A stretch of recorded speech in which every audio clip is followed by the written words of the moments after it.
انا اسف يعني كل اللي بيطلب زياده في عقده ده انا من وجهه نظري شايفه لعيب كسر.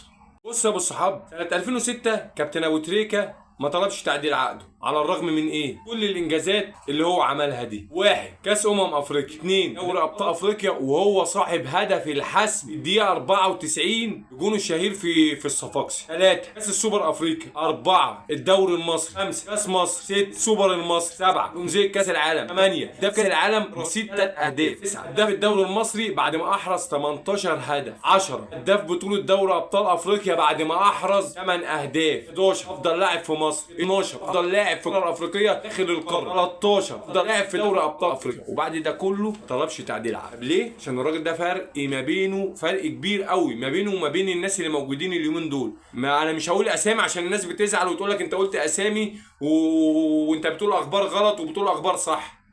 انا قلت لك على الانجازات بتاعت كابتن محمد ابو تريكه في 2006 بس، ما قلتلكش باي حاجه. فاي حد يا ابو الصحاب يقول كابتن محمد ابو تريكه ما يتقارنش باي حد. اللعيبه اللي موجودين دول انا اسف يعني اللي بيطلب زياده في عقده ده انا من وجهه نظري شايفه لعيب كسر.